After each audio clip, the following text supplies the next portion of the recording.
You are half asleep on a sturdy, dusty horse, your thighs sore from the 5th day of riding, your eyes drawn to the ever-repeating rhythm of the royal road, that grand stretch of empire that threads together the Persian world like a taut bowstring. It is around 500 BCE, and you, dear listener, are no one special. But you are fast, and more importantly, you're reliable.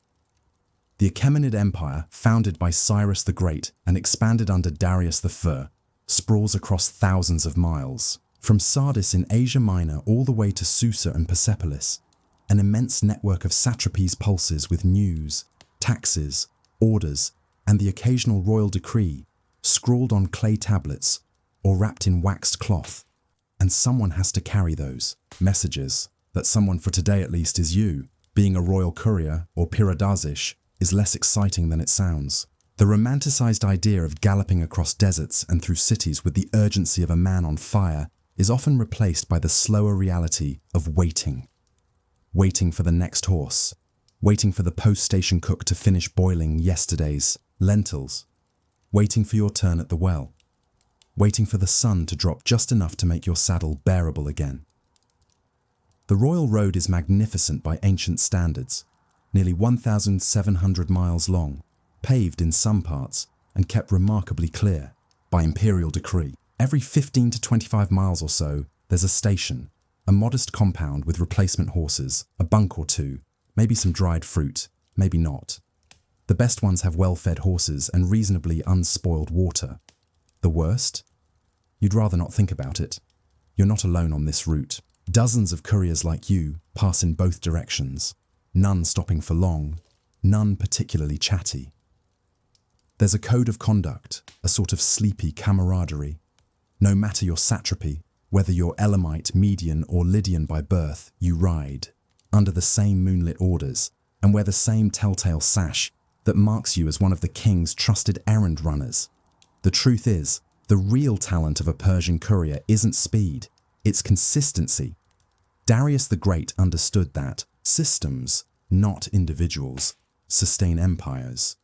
That's why he built a road network that allowed information to travel faster than any army. You carry no weapons, only documents. You ride like the wind, but with the weary regularity of a temple bell. You do not shout. You deliver. You do not improvise. You follow the path laid before you. Sleep is not something you get all at once. It's earned in scraps. Half an hour in the saddle, lulled by the clinking rhythm of your gear. A few precious hours under a linen cloth while your horse is watered. A nap in the shadow of a column at a dusty way station. And when you do sleep, it is deep and forgetful, the kind that scrubs the mind clean of time and place. Sometimes you wake up wondering if you're in Ecbatana or Babylon. You pass farmers tending barley fields with sickles as dull as their jokes. Children run behind your horse for a few moments, laughing, shouting questions you're too tired to answer. In the distance, a shepherd waves at you with the resigned salute of a man who's seen too many messengers come and go. But your focus remains forward. You were told in Susa that this message is important. It always is. The king's words never travel casually. And so you ride past cypress trees and goat tracks, through dry mountain passes where the stars feel too close and the air thins like old parchment. There are moments, though, gentle ones. A bird song echoing through a silent ravine. A flask of goat's milk offered by a station keeper who remembers your name. A clear night when you sleep beneath the open sky and the moonlight rests kindly on your travel-worn face. Tonight, you'll reach Arbela. There, you might get a bath if the station master's in a good mood. You might even get a real cot. But mostly, you'll get more messages. Another stretch. Another set of horses. Another few hundred miles of ordinary splendor across one of history's most remarkable roads. And somewhere, on a dusty hill overlooking a bend in the trail, someone might be watching the sun go down and thinking, who carries all this news so quickly? You do. Quietly, without applause, between empires. But how exactly did Darius manage to keep this system so well oiled? And what happened when it all broke down? You awaken with the stiff certainty that you are neither fully rested nor fully conscious. The station keeper at Arbella, a squat man with a face like a cracked jug, gave you 6 hours and a bowl of lentils, with onion. This counts as luxury. You slip your travel-worn sash back across your chest, check your satchel for its next precious cargo, and mount a fresh horse that smells like dust and grass. This stretch of the royal road passes through Assyria, a once fierce land that now slumbers peacefully under the Persian banner. You've learned to gauge a region not by its temples or its wealth, but by the pace of its farmers and the quality of its road stations. Here, they're good, predictable, a courier's dream, what Darius understood, and what your sore bones now appreciate was that control wasn't about being everywhere at once. It was about knowing what was happening everywhere at once. The Royal Road, stretching nearly 1,700 miles from Sardis to Susa, was never just a road. It was the Empire's nervous system, connecting the outer limbs to the imperial brain. Every few miles, there's a new post station, a chaparkhane. Built to a formula, they are sturdy, bland, and incredibly efficient. Each station has fresh horses, a few guards, a local cook, often suspicious of outsiders unless you've passed through more than twice, and a logbook. Every courier who passes through signs this book. Dates, times, weather conditions. It's how the system checks itself. If a courier doesn't show up when expected, messages are sent backward to find him. Usually the answer is simple: a broken saddle strap, a swollen river. Sometimes, though, the answer never comes. You remember one such case. A courier from Lydia, young and fast, disappeared near the Zagros Mountains. No trace. The station keeper at Tikrit claimed he never arrived. Some whispered of bandits, others of wolves. But the most likely answer: a washed-out road and a bad fall. The Empire did not mourn him publicly, but his route was revised, and his name quietly entered the courier rolls as lost. You remembered him because you'd shared dried dates with him once. He'd joked about becoming a satrap someday. You'd both laughed, and then you'd ridden on. Your own task today involves 2 small scrolls, both written in Aramaic, the bureaucratic glue of the Empire. The first, addressed to the satrap of Lydia, concerns tax shipments and harbour regulations. The second is from a royal official requesting additional stonecutters for a palace expansion near Persepolis. Neither message is urgent enough to merit the red wax seal of immediacy, but both are marked with the royal bull insignia. That means they go straight through, no delays. There is a rhythm to the ride. Not a gallop, never a gallop, but a well-paced trot. Galloping kills horses and fractures couriers. Darius's system avoids that with what might be the most revolutionary idea of all: relay riding. You ride one horse no more than 25 miles, then switch. That's why the road is dotted with stations. That's why your job exists. You, dear listener, are just one link in a long and oddly relaxing human chain. As you ride, you take mental notes. Which wells are running dry? Which trees are blooming too early? Whether the grain wagons from media are moving on time. You are the eyes and ears of the Empire, not just for messages, but for signs. You've learned to read smoke in the distance, wind over grass, the behavior of local dogs. Nothing escapes you, not because you're clever, but because repetition sharpens the senses. You pass ruins too, once mighty Assyrian temples, broken and half swallowed by the earth. Once, you paused near one and found a clay tablet with cuneiform markings. You handed it to a station clerk, who shrugged and put it aside with a pile of equally unloved relics. The Empire is always building, but the past is always just underfoot. There are, of course, rules. You are not to engage with locals beyond what's necessary. You are not to carry anything not stamped with imperial authorization. You are not to delay your journey except in matters of life or death. And you are certainly not to read the messages you carry, and yet you once did. It was 2 summers ago outside Babylon. A storm had flooded the road, and the station master was 3 hours late returning with the spare horse. You were soaked, angry, and alone. You broke the seal on a damaged scroll, one that had already lost its wax. You read it by firelight under a crumbling awning. It was a letter from a daughter of the king, asking after the health of a childhood servant now living in a distant province.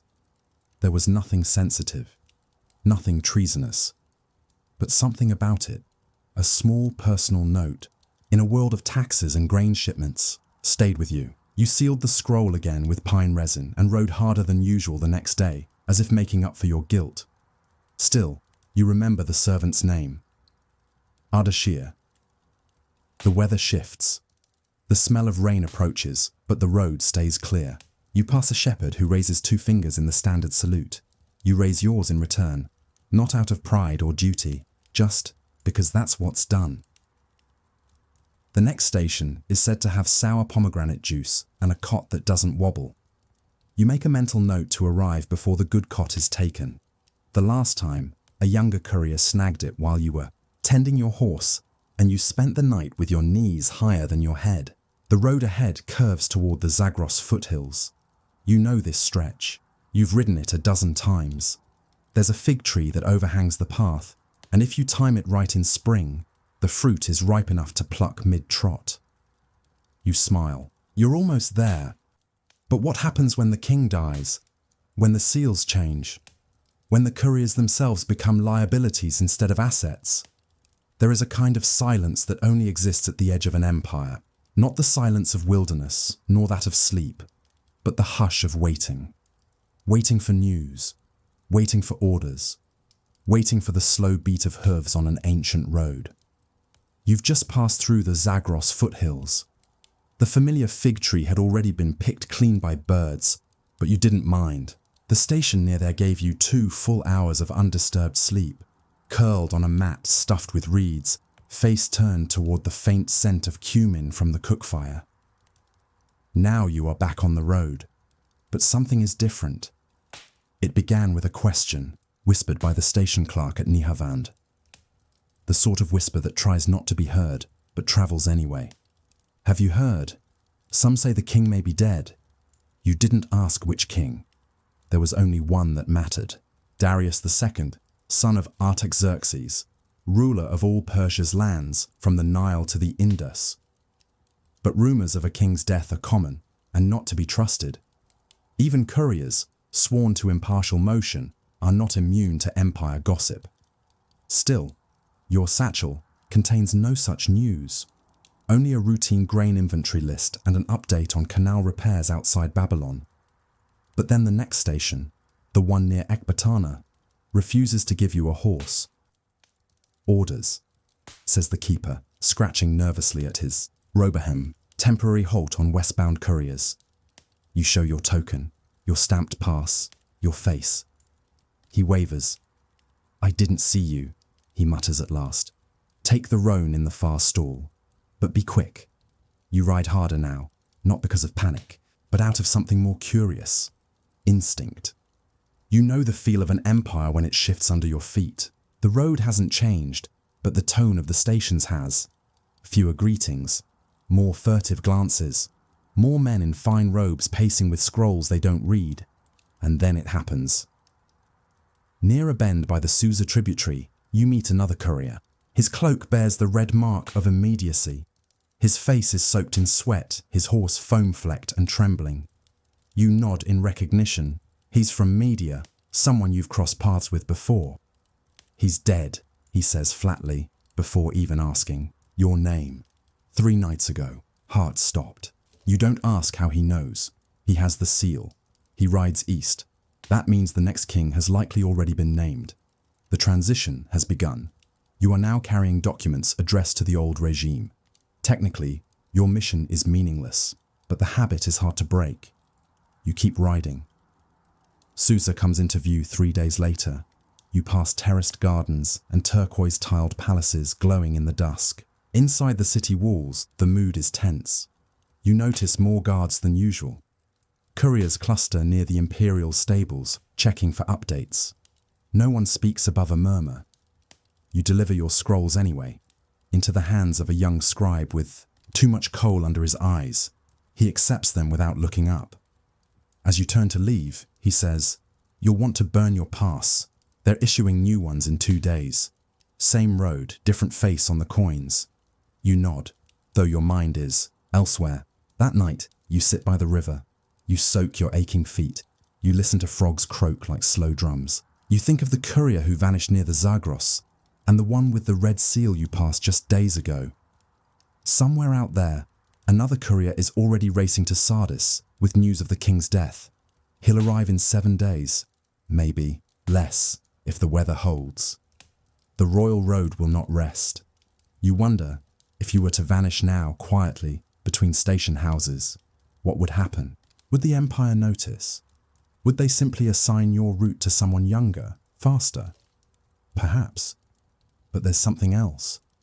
A message once outran the death of a king. You carried it. You, insignificant as you are, were part of something faster than fate. The words outlived the man who wrote them. The road, it seems, always wins. You stare down at your courier's token, now outdated. You rub the worn edge with your thumb. Perhaps you think it's time to ride for yourself. But then, again, the next cot on the road is said to have a new blanket made from Anatolian wool. And they cook barley stew with figs. Maybe one more run. Just to see. You wake to the soft burble of water over coals, the copper pot just beginning to tremble. The scent is unmistakable, bittersweet, earthy, with a hint of cardamom. It is dawn in 17th century Istanbul, and the palace coffee chamber is already alive with quiet ceremony. You are not a sultan, nor a vizier, nor even a courtier. You are a kahveci, a master coffee preparer, one of the most trusted yet most invisible figures in the Ottoman imperial machine. Your job is not simply to brew coffee. It is to read rooms, soften moods, pace silences, and, if needed, serve as the unspoken pause between conspiracy and command. And above all, never spill a drop. In the Ottoman court, coffee was never just a drink. Brought to Istanbul from Yemen in the mid-1500s, it arrived as a foreign curiosity and became a cornerstone of court culture within 2 decades. The early sultans were skeptical. Religious authorities debated whether it counted as an intoxicant, but by the reign of Sultan Murad IV, coffee wasn't merely accepted, it was embedded, ritualized, elevated to the realm of delicate politics and performance. You work in the Harem-i-Humayun, the secluded inner court of Topkapı Palace. The harem is not just home to concubines and eunuchs, it is the seat of immense power, overseen by the Valide Sultan, the Sultan's mother, and visited discreetly by advisors, poets, and foreign envoys. Here, a poorly brewed cup could cast suspicion. A slightly bitter aftertaste might signal disfavor. You've seen men rise and fall on little more than the temperature of a demitasse. Each morning begins the same. Charcoal, not flame. Boil slowly, never harshly. You grind beans with a brass mortar until the powder is as fine as flour. You mix it with cold water and spices in a small sezve, that long-handled pot with its delicate spout. You place it just at the edge of the heat, enough to coax bubbles, never a rolling boil. The foam must be thick. A good kahveci can judge a guest's mood by whether they sip the foam first or last. The rituals extend beyond the brew. There is the finjan, a tiny handleless cup nested in a filigree holder. There is the saucer, deliberately heavy to slow movement. There is the tray, polished each morning with lemon and salt. Even the towel you carry, embroidered with tulip motifs, has meaning. The tulip is a symbol of refinement, a reminder that pleasure should never be rushed. Today, a special guest is visiting, a Venetian diplomat, come to renegotiate grain tariffs. He will not speak directly to the Sultan, of course. Instead, the Grand Vizier will receive him in the Divan-i Humayun, the Imperial Council chamber. But before negotiations, there will be coffee. Always coffee. You prepare 3 cups, one for the Grand Vizier, one for the Venetian, and one for the chief scribe, who will observe everything with the expression of a sleepy hawk. You deliver them on a mirrored tray, moving with the slow grace of a calligraphy brush. You kneel, you present, You withdraw, and then silence. This is your favorite part, the sip before politics. You can feel it every time, the way the air shifts, the way words hover just beyond the rim of the cup. They speak, eventually. But not yet. In the outer courts, less formal but no less structured, coffee has a life of its own. Janissaries sip it between drills. Poets recite ghazals in smoky cafes. Merchants conduct slow-burn negotiations over tiny dark pools of brew. In Istanbul's coffee houses, kahvehain, debates rage, games unfold, and reputations rise or fall in the haze of tobacco and hot grounds. But in the palace, it is quieter, more dangerous. You remember what happened last spring? A young coffee server, new to the chamber, handed a visiting prince his cup with the handle turned the wrong direction. A minor breach, but one that forced the prince to twist awkwardly and spill a few drops on his robe. No one said anything, not then. But the server was reassigned to a kitchen near Edirne the next day. The implication was clear. Etiquette is never casual. And so, you practice. Every gesture, every pause, every level of foam. What few understand is that the coffee itself isn't even the main event. It's the space it creates, an island of time carved out from the demands of empire. In that silent pause between sip and speech, matters of war, marriage, and exile hang in the air like steam. You are a master of these pauses. And yet, something strange happened yesterday. After serving coffee to the Valide Sultan, a woman whose favor has shaped 5 court appointments in as many weeks, you overheard something. Just 2 words. He knows. She said them softly, almost to herself. No names, no context. But it was enough to chill the back of your neck because only 2 days before, a scribe's cup had been left untouched on its tray, still warm, still perfect. And the scribe, he hasn't been seen since. Who is he? What does he know? And how might your coffee fit into a plot you've never even been invited to taste? There is an art to keeping your hands steady when you're being watched, especially when the watching is silent, indirect, and performed by someone who smiles as if everything is perfectly fine. You've served coffee in the imperial harem for nearly 7 years, and in that time, you've learned to read the room before you even enter it. How many cushions are arranged? Are the attendants standing or kneeling? Has the incense been lit or not? These are small signals. But in the Ottoman court, small things speak louder than titles. This morning, the cushions are mismatched, the incense burns late, and the Valide Sultan wears silk the color of rust. Something is amiss. The rumor about the missing scribe hasn't left your mind. He wasn't just a name on a roster. He was a favorite of the chief eunuch, a cautious man who rarely backed anyone so openly. You've brewed coffee for that eunuch many times. He takes his with no foam, an unusual choice, one he insists helps him think. But he hasn't visited in 2 days. There is a phrase used in the harem when someone disappears discreetly. He's been seconded to the provinces. No one ever asks which province. Everyone understands. You pause by the copper basin to wash your hands. Always 3 times, always clockwise. It's not about cleanliness. It's about rhythm, repetition, reassurance. Today's tray is heavier than usual. Not physically, but metaphorically. On it are 3 cups. 1 for the Valide Sultan, 1 for her advisor, and 1, this is new, for a foreign woman in dark French silks. A guest of the ambassador, perhaps, or something else entirely. She watches you intently as you serve, not rudely, not unkindly, but closely, like someone appraising the seams of a curtain. The Valide Sultan nods her approval. You step back into the shadowed edge of the room, the place where servants blend into architecture. It is here, in this quiet posture, that you witness the real conversations. The women speak softly. About poetry at first. A new couplet by Nefi has amused the Valide Sultan. Though she complains his verses are too sharp for court use. Then the conversation turns to Paris. The French guest mentions a certain Madame de Sévigné, who, she says, is attempting to bring Ottoman coffee rituals into French salons. You watch the Valide Sultan smile. Let them try, she says. But, tell her, our cups carry heavier flavors. They all laugh. You do not. You remember what happened just last year, when coffee was briefly banned by decree in Istanbul's public squares.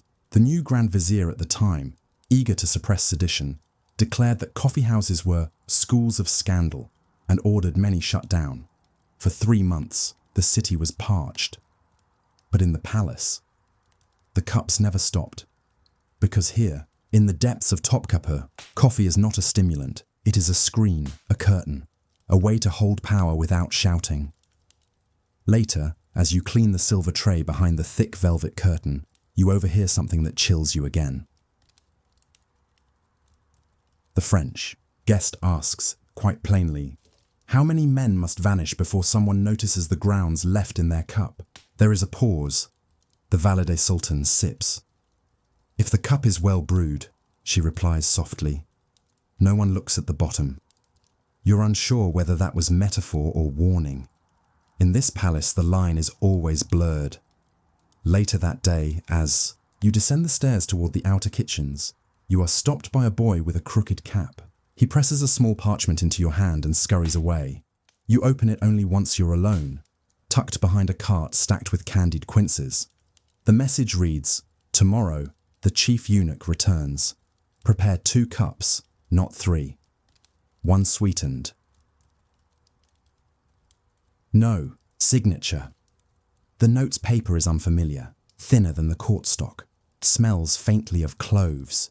You are now caught in something. You are sure of it, but you do not know what role you play. Witness, messenger, or accomplice. The kettle begins to hiss again. You check the grounds. Fine, rich, perfectly dark. And you wonder, why 2 cups, and which one will be sweet? The next morning arrives with a peculiar stillness, the kind that settles just before a summer storm. The usual bustle of the harem kitchens feels muted, movements more deliberate. You notice the head chef has trimmed his mustache. One of the junior servers wears his sash in reverse. These are not accidents. They are signals, quiet acknowledgements that something unusual is about to unfold. You light the charcoal as always, carefully selecting the finest pieces. The sesve has already been polished twice. There is a rhythm to all this, a calming repetition, grind, stir, heat, foam. But your hands are not steady today. You keep thinking about the note. 2 cups, 1 sweetened, the chief eunuch is returning, and someone is not. There are, as always, rules to the brewing. You know them by heart. Coffee must be served piping hot, but never boiling. Foam must be thick enough to hold a coin. Grounds should settle gently, not swirl. Sweetened coffee is only served to guests or superiors unless otherwise instructed. And today, someone has inverted the rule. You prepare the first cup strong and unsweetened, thick as tar, brewed slow. This one, you imagine, is for the chief eunuch. The second you sweeten with a generous spoonful of honey stirred in while brewing. You hesitate. Could this be for the Grand Vizier, the Valide Sultan, or, impossibly, yourself? You place both cups on the tray, alongside the embroidered napkin bearing the tulip emblem, its thread slightly faded. You pause before stepping into the council chamber. There, seated quietly, is the chief eunuch. Thinner than you remember, his expression unreadable. Standing near him is the Valide Sultan, resplendent in dark blue silk, fingers adorned with jade. She does not speak as you enter. You kneel and offer the tray with both cups, no indication of which belongs to whom, and then the chief eunuch speaks. Which is mine? A dangerous question. You bow slightly. The sweeter one, if it pleases your grace. He looks at you long, his eyes unreadable. It does not, he replies. Trade them. You obey. He takes the strong, bitter cup and sips slowly. The Valide Sultan accepts the sweetened one without hesitation. A long silence follows. In Ottoman, court politics, silences are not empty. They are battlegrounds. Finally, the Valide Sultan speaks. So, the scribe is no longer with us, nor is the young Frenchwoman. You say nothing. You were not meant to hear this. You are merely the coffee servant, invisible in your presence. The chief eunuch nods. Both misplaced, for now. Another pause. Then, unexpectedly, the Valide Sultan gestures toward you. This one hears more than most. He sees details. Your breath tightens. Is this favor, or the first note of a warning? Perhaps, she continues, he should be promoted. The chief eunuch frowns. To what? She smiles faintly. Memory. You are led from the chamber moments later, the tray empty in your hands, your future suddenly uncertain. The next morning, you do not report to the harem kitchens. Instead, you are escorted to a small windowless room deep within the palace, lined with ledgers, scrolls, and old silver spoons. An elderly man hands you a worn quill. You will record conversations, he says, but never speak of them. You will inventory every cup, every tray, every blend served. You will remember which guest sipped foam and which left the bottom grounds untouched.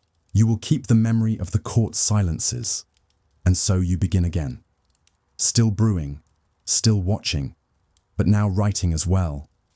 Recording the politics of porcelain and the empire held within tiny sips. You begin to notice patterns. Which officials take sweetened coffee before delivering bad news? Which concubines hide messages in the grounds of half-drunk cups? Which poets never drink but always request a second pour? Years pass. Sultans rise and fall. The empire stretches and shrinks. Revolts come. Treaties go. But the coffee continues. And you, Kavechibasha turned memory keeper, are still there. Still grinding. Still brewing. Still listening. Because in the Ottoman Empire, to serve coffee was never just a service. It was a ritual of trust, a ceremony of silence, and a reminder that power, like coffee, is strongest when brewed slowly and served without a splash.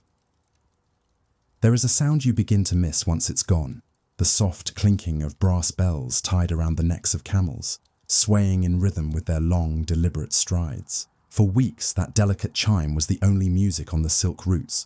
It warned scorpions, soothed merchants, and told bandits quite politely that this train had already seen enough dust to earn its passage. You've joined as a junior handler, a water boy, really, on a caravan moving from Dunhuang to Samarkand. It's not a glamorous job. Your duties mostly involve ladling tepid water into goatskin pouches, brushing sand off packs, and trying not to faint while walking 18 miles a day. Beside animals that neither hurry nor care, there are 78 camels in this train. 2 of them are yours to manage. One spits. The other, larger and meaner, likes to kick dust into your face when it's bored. You call them Moon and Second Moon, a joke only funny to yourself. At the head of the caravan is Master Lin, a wiry man with a long beard, a terrible cough, and a near mystical ability to detect storms 3 days before they happen. He says very little. His walking stick is not for support, it's for sudden whacks to the backs of dozing apprentices.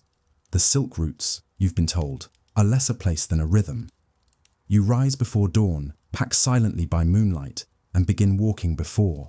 The air warms. The path is neither marked nor straight. At times, it vanishes into gravel beds or curls into forgotten valleys. Navigation relies on constellations, old poems, and the cracked memory of Master Lin's journeys past. Your caravan isn't carrying silk, at least not much. You're hauling something less glamorous, but far more profitable. Blocks of salt, brick tea, dyed cotton, and packets of dried persimmons. In the final wagon, hidden behind bundles of wool, are 3 baskets of saffron and a carved wooden box no one but Master Lin touches. Don't ask about the box, another apprentice whispered once. Last boy who did got assigned to clean camel hooves for a month. You did not ask. The days blur into one another. Your feet blister. Your tongue feels swollen with dust. Still, there are strange and beautiful things to see if you know how to look. The way desert shadows stretch into enormous fingers before sunrise. The call of the Mongolian sandgrouse, which sounds like a whispering flute. The sudden green of an oasis after 3 days of beige. You pass ruins, a half-collapsed watchtower, ancient wells now filled with rock, the blackened stumps of once sheltering tamarisks. Master Lin calls them bones of the root. He always nods as you pass, as if to greet old colleagues. Every 7th day is a rest day. No walking, no loading, just washing clothes, if you can spare the water, and inspecting camel feet for infection. On these days, the older handlers trade stories. One tells of a storm that buried an entire caravan in sand, so thoroughly that only brass bells poked out by morning. Another claims he once met a Roman merchant in Merv who spoke fluent Sogdian and insisted on paying in purple cloth. You listen quietly, chewing dried apricots. At night, you lie on your back, wrapped in a stiff blanket, listening to camels burble in their sleep. The stars overhead feel low enough to touch. Somewhere north, a wolf howls. It is during one of these nights that you overhear Master Lin speaking quietly with a man who joined the caravan back in Turpan. A scholar, apparently, with soft hands and scrolls tucked into every sleeve. I don't mind the sand, the scholar says, but the silence, it's too loud. Lin grunts. Silk doesn't move on sound, but you've seen so much, so many places. Doesn't it make you want to write it down? Master Lin pokes at the fire. The root forgets you when you leave. Better to forget it first, the scholar laughs. That's dark. No, Lin replies, glancing at the stars. That's trade. By the 3rd week, you've learned to pack your load faster, walk with less wasted motion, and ignore the growing ache in your knees. Second moon still kicks dust at you, but only half-heartedly. You consider this progress. You begin to understand that the caravan is not simply a group of traders. It is a system, a living organism. Every person, every camel, every crate of dried garlic, and every jar of honey fits into a pattern honed over centuries. The bells clink, the dust rises, and the road, if you can call it that, stretches forward through time, not just space. One morning, Master Lin hands you a folded cloth and says simply, "You carry the box today." Your mouth goes dry. "What if it breaks?" you ask. Then, "I break you." No smile, but no anger either. You feel something like trust, or a test. You sling the carved box across your chest, the straps digging in. It is surprisingly light. But you walk differently now, mindful, careful, aware that what you carry may be worth more than everything you own. As the sun rises behind you, stretching your shadow across the sand, you wonder, what's in the box? And more importantly, why now? You carry the box for 8 days. Not once do you open it. Not because you aren't curious. You are, desperately. But curiosity doesn't outweigh caution. Not out here. Not along the silk routes where a broken lid could cost your livelihood. Or worse. You've heard tales of young carriers who peeked into valuable cargo and disappeared soon after. Always accidents. Always explained away. So instead of peeking, you observe. You measure the box's weight by how deeply its strap cuts into your collarbone by midday. You count the fine brass nails in its corners, 16 on each side. You listen to it shift faintly inside, a sound like dry leaves or parchment. It smells faintly of cedarwood, old ink, and something sweet, possibly saffron. On the 2nd day of carrying it, you try to ask the scholar, "What's in the box?" He shrugs. "Don't ask me. Master Lin didn't even let me look at it." "You're a scholar. Don't you guess things for a living?" He smirks. "Of course, my guess. Either a document too fragile to fold, or a contract too valuable to trust anyone else with. Maybe it's just tea." You glance at him sideways. "Fancy tea?" "Very fancy." That evening, at your rest camp near a half-buried stupa, Master Lin sits alone near the fire. You find yourself watching him, his care with the flint, his measured gestures, his tea, which he sips quietly. He's holding the box in his lap, turning it slightly back and forth as if weighing the consequences of something, not the contents. Then, without looking up, he speaks. You walk straighter now. You blink. Trying not to tip the box, Master. Lin. It's not that fragile. You hesitate. What is in it? He doesn't answer. Instead, he motions toward the fire and says, Sit. So you do, and for the first time in weeks he talks at length. The box holds a charter, he says slowly, written in the old Tang script. It affirms safe passage for traders between 3 oasis kingdoms, was issued during the reign of Emperor Taizong. Lost, then found again. You nod slowly. And now?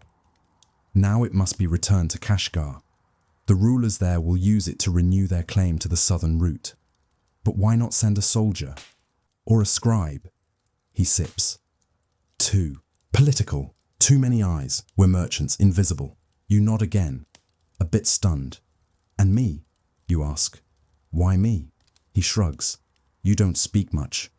You don't ask twice. And you haven't dropped it yet. The fire pops. Somewhere behind you, a camel groans. You look at the box differently now. It's not just a package. It's a thread, a fragile one, connecting histories and cities, fragile alliances formed in ink and dust. The next day, the landscape shifts. Gone are the low dunes and scattered shrubs. You're now in the Taklamakan proper, vast fine sand like sifted flour, stretching out in eerie stillness. The caravan moves slower here. Even the camels are less cheerful. A rider joins you at midday, dark-robed, turbaned, face mostly hidden behind layers of cloth. He carries no baggage, rides a sleek Bactrian camel too well groomed for a desert loner. Master Lin nods at him but does not greet him. That night, the rider eats apart from the others. No one introduces him, but Master Lin ensures he has tea, dates, and a bedroll. You wonder aloud to the scholar, Another merchant? Messenger, maybe, the scholar replies, studying the stars. Or a watcher. Some oases pay for their own eyes and ears on the road. Days later, you find out. At a dusty outpost, near an abandoned fortress, your caravan is stopped by a patrol of armed men, representatives of a regional governor. They ask to inspect your goods. Master Lin agrees, but with a heavy sigh. They'll delay us, he mutters. And if they open the box, they'll try to claim it. You stand nearby, your heart thudding. The soldier pokes through cotton bales, sniffs at dried lemons, pokes a tusk into a crate of salt.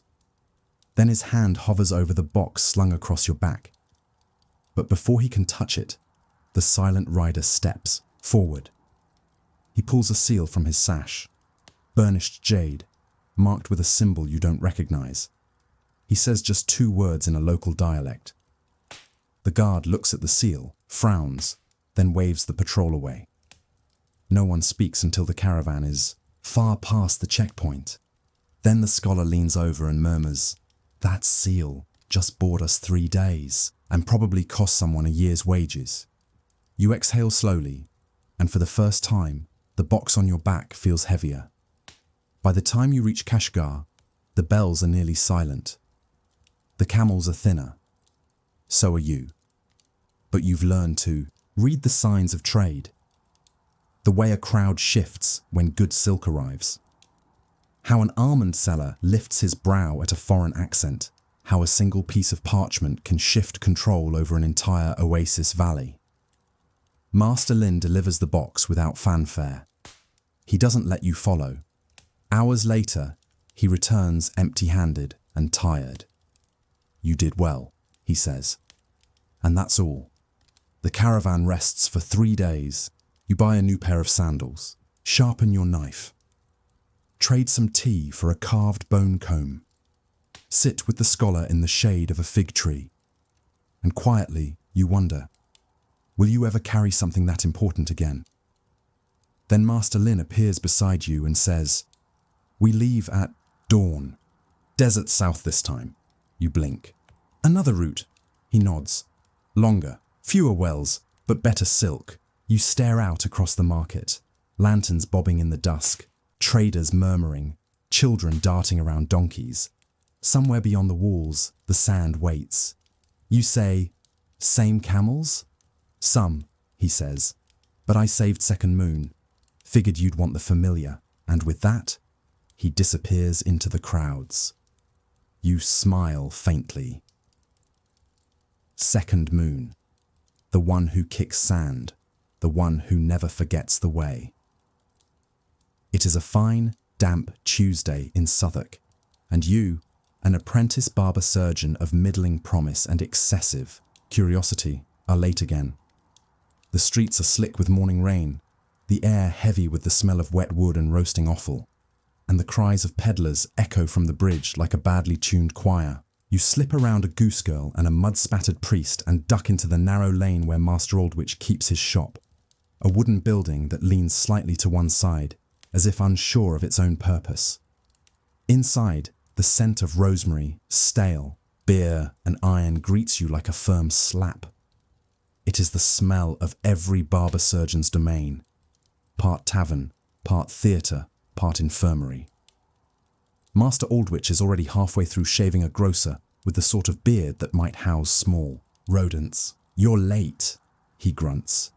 You stammer something about a donkey cart and a fishmonger's curse, but he waves it away with a flick of his razor. "Never mind. Go boil the leeches." Thus begins your morning. You see, in Tudor England, the barber was not merely the keeper of beards. He was the handyman of the human body.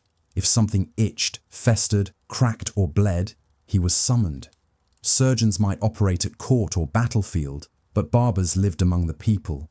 In London, York, Bristol, and every damp village in between they stitched, scraped, cupped, bled, and soothed, with a song if needed. The red and white striped pole outside your shop isn't decoration. It's an advertisement. Red for blood, white for bandages. A promise that inside, one could be shaved, soothed, and bled all in one convenient visit. Your duties are many. You trim beards and file nails, true, but you also pull rotting teeth from the mouths of bakers and tailors with your grandfather's rusted tongs. You lance abscesses with the tip of a well-wetted quill. You mix poultices from crushed garlic, moss, and vinegar. You sing old ballads while sewing up knife wounds, because the songs distract better than wine. And if the wound is bad enough, you whistle to the local fiddler and ask him to play something lively while you work. Music, after all, has its place in the healing arts. One day, a constable brings in a man who's taken a nail to the foot, deep, rusty, and surrounded by angry, swelling. He's white-faced, shivering. You set him on the stool, press a cup of strong ale into his hands, and while you heat your blade over the coals, you begin to hum a slow Welsh tune your mother used to sing when cleaning turnips. The constable joins in, off-key. The patient grits his teeth, and as you draw the hot blade toward the wound, the song reaches a crescendo, and the nail slides free. He faints. You bind him, sing the final verse, and send him off with a limp and a thank you. You are 13 years old. It is not an easy life. Your hands are always stained. Your fingers blistered from grinding herbs and holding down flailing limbs. You are paid in coin, eggs, meat pies, or, once, a single silver spoon. But every patient is a story, and you, the quiet collector of them all. Some days, you're called to tend the wounded after a tavern brawl. Other days, you make house visits to highborn women with nervous humours. On Thursdays, you sweep, hair and sharpen razors. On Sundays, you sing with your master in the church choir, because even barber surgeons must appear respectable once a week. Your master, Aldwych, is a man of many secrets. He once served at sea and carries a scar-shaped, like Ireland on his calf. He claims to have bled a Spanish ambassador in 1541 and once treated a goose that had swallowed a coin. He has a large book, bound in old leather, locked with a brass clasp, that he calls the Songbook of Wounds. He says it contains the names of every injury he's ever treated, every poultice that worked, every herbal remedy learned from the monks of Durham and the tooth pullers of Paris. He lets no one read it, but sometimes when he's drunk, he recites verses aloud, odd rhymes about rosemary poultices and the curvature of leg bones. You suspect he is part barber, part bard. One afternoon, a nobleman's manservant arrives in a flurry, demanding urgent aid. The lord has cut himself badly while rehearsing a duel. You and Master Aldwych pack the necessary tools, linen, leeches, salves, and are escorted to a grand house in Cheapside, where the lord lies pale and sulking on a red velvet chair, a gash on his forearm and an ego in worse condition. Aldwych kneels, inspects the wound, and announces, 4 stitches, possibly 5. The lord winces. Will it leave a scar? Only if you look at it. While Aldwych works, you begin to hum a courtly tune. The nobleman's eyes flick toward you. That's Sir Garrett and the Fishwife, isn't it? You nod. My nurse used to sing that. Charming. And so, while your master threads his needle, you sing the tale of Sir Garrett, who wooed a fishwife by pretending to be a duke, only to end up in a net and married to a woman who owned 3 boats and a sharp tongue. The nobleman laughs softly. You barbers do know how to put a man at ease. You bow. Only in song and stitching, my lord. You leave with a coin heavier than usual and a new appreciation for the power of a good melody in a room that smells of vinegar and blood. That night, you ask Master Aldwych why he never took up surgery full-time or sought a license from the Barber Surgeons Company in London. He shakes his head. Too many oaths, too many wigs. And besides, he adds with a glint in his eye, surgeons don't get to sing. You nod. And the next morning, as you boil the leeches again, you hum a new tune, something slow and steady, with verses about razors and herbs and the many ways to comfort a man with a knife in his leg. You are not merely an apprentice. You are a barber, a singer of minor agonies, a keeper of slow healing. And as you glance at the pole outside, red and white, fluttering faintly in the damp wind, you wonder, what will tomorrow's story be? You're still scrubbing dried blood from a copper bowl when the bell on the door rings twice, a polite but urgent sound. In walks Mistress Wren, who smells of nutmeg and poorly hidden worry. She's a widow now, her 3rd husband having died, of melancholy and beef, and she suffers from what she calls the thick humours. Too much sitting in the knees, she mutters as she folds her skirts and sits. And dreams, strange ones, always geese, loud ones. You nod in that particular way barber surgeons are trained to do when nothing makes sense, but everything must be taken seriously. Master Aldwych is away today, treating a brewer's scalded apprentice, so the shop is yours. You prepare the chair, warm the iron basin, and lay out the clean linens with the solemnity of a minor clergyman. Mistress Wren wants a bleeding. Not the kind for wounds, no gashes or fevers, but the kind that drains a person of their woes. I've too much of the warm blood, she insists, and it's started to make me argumentative. You glance at the weather, grey and damp, the air thick with chimney soot, and agree that perhaps she has a point. Bleeding was, after all, a cornerstone of Tudor medicine. Excess blood was blamed for fevers, rages, dreams, disobedient wives, and even poor penmanship. You tie her sleeve back gently, select the smallest lancet, and begin the usual questions. Have you eaten? A spoon of goose fat. Have you sinned lately? I bought a 2nd pie. I regret nothing. Any fainting last time? Only from your singing. You smile. The cut is swift and small. A fine thread of red fills the bowl, and Mistress Wren leans back, eyes fluttering, as if the pain itself is an old friend she only visits on Thursdays. This, you realize, is more than medicine. It is a ritual. In the corner of the shop sits the great bleeding bowl, a broad, shallow thing made of hammered brass, its interior dark from decades of use. It is not decorative. It is an emblem of your profession, just as a knight's sword or a baker's peel. It has held the blood of fishmongers, musicians, dockhands, bishops, gamblers, and even once a Danish diplomat who cried when you sang him a lullaby in Latin. Aldwych says that pain, when given structure, becomes something bearable, and structure is something Tudor barber surgeons offer in abundance. There are rules for every cut, tools arranged just so, boiled linens, a certain kind of hum in the room, and, for the apprentices, a thick book of notes, copied by candlelight, that tell you which veins to open, which herbs to boil, and what to do if your patient sneezes mid-procedure. You remember the time a boy came in with a broken nose and an eye the colour of plum pudding. He was maybe 10, maybe younger. Said he'd fallen down some steps. Said it 3 times too precisely. While Aldwych set the bone, you handed him a piece of licorice root to chew and quietly asked what kind of steps they were. Hard ones, he whispered. The next day, you found a reason to visit his family's house and sang a tune about wolves who hurt their own pups. After that, the boy never came back, but you heard he'd gone to live with his aunt in Norwich. Even in a world of powdered wigs and bleeding bowls, silence can be a kind of rebellion. Some barber surgeons take pride in their guild rank, their silver tools, their velvet chairs. Others, like Aldwych, take pride in the songs no one else remembers, and in the quiet politics of pain.